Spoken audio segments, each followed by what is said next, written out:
ഇസ്രായേലിൻ നാഥനായി വാഴുമേക ദൈവം, സത്യജീവമാർഗമാണു ദൈവം.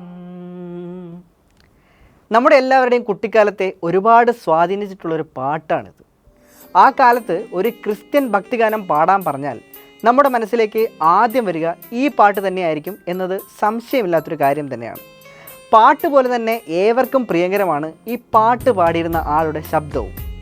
ക്രിസ്ത്യൻ പള്ളികളും അവയോടടുത്തുള്ള വീടുകളും പല ഞായറാഴ്ചകളിലെ പ്രഭാതങ്ങൾ തുടങ്ങുന്നത് ഈ പാട്ട് കേട്ടുകൊണ്ടായിരിക്കും. അങ്ങനെയല്ലാത്ത ഞായറാഴ്ചകൾക്ക് ഒരു പൂർണ്ണതയില്ല എന്നുവരെ തോന്നിയിട്ടുമുണ്ട്.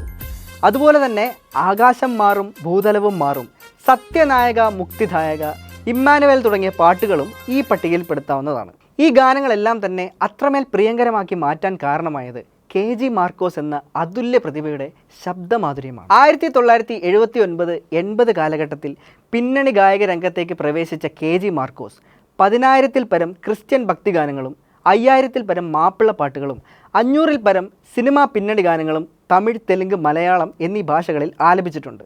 ഇന്നത്തെ തലമുറയുടെ പ്ലേലിസ്റ്റുകൾ അടക്കി ഭരിക്കുന്ന പൂമാനമേ എന്ന് തുടങ്ങുന്ന ഗാനം യഥാർത്ഥത്തിൽ പാടിയിരിക്കുന്നത് KG മാർക്കോസ് ആണ്.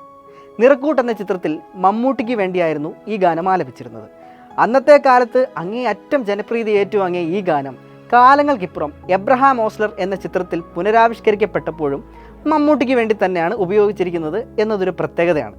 1990-ൽ പുറത്തിറങ്ങിയ ഗോഡ് ഫാദറിലെ മന്ത്രിക്കൊച്ചമ്മ വരുന്നുണ്ടേ എന്ന് തുടങ്ങുന്ന ഗാനവും KG മാർക്കോസിൻ്റെ സൂപ്പർ ഹിറ്റ് ഗാനങ്ങളിൽ ഒന്നാണ്. പിന്നണി ഗായകൻ എന്നതിലുപരി അനേകം സ്റ്റേജ് ഷോകളിലും അദ്ദേഹം മിന്നി തിളങ്ങിയിട്ടുണ്ട്. ആ കാലങ്ങളിൽ മാപ്പിളപ്പാട്ടുകളുടെ സുൽത്താൻ എന്നൊരു വിളിപ്പേരും അദ്ദേഹത്തിന് ചാർത്തി കിട്ടിയിട്ടുണ്ട്. 20,000-ൽ പരം പാട്ടുകൾ റെക്കോർഡ് ചെയ്ത് തൻ്റേതായ ഒരു സ്ഥാനം ഈ ഇൻഡസ്ട്രിയിൽ ഉറപ്പിക്കാൻ അദ്ദേഹത്തിന് കഴിഞ്ഞിട്ടുണ്ട്.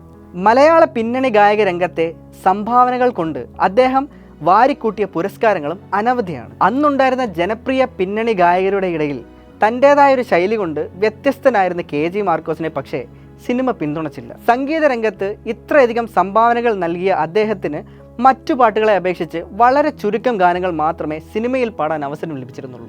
മുമ്പ് പറഞ്ഞതുപോലെ തനതായ ശൈലിയിൽ പാട്ടുകളെ മനോഹരമാക്കിയിരുന്ന അദ്ദേഹം അക്കാലത്ത് നേരിട്ട ഏറ്റവും വലിയ വിമർശനങ്ങളിൽ ഒന്നായിരുന്നു ശ്രീ KJ യേശുദാസുമായുള്ള അദ്ദേഹത്തിൻ്റെ സാമ്യത.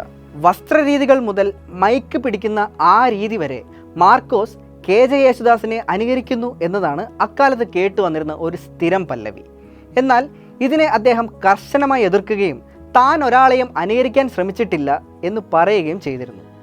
അന്ന് അദ്ദേഹത്തിന് പല അവസരങ്ങൾ നഷ്ടമാവാനുള്ള കാരണവും ഇത് തന്നെയാണെന്നുള്ളതാണ് ഒരു അനുമാനം. ഇതെല്ലാം തന്നെ ഒരു വശത്ത് നിലനിൽക്കെ ഇപ്പോൾ വീണ്ടും തരംഗം സൃഷ്ടിക്കുകയാണ് അദ്ദേഹം.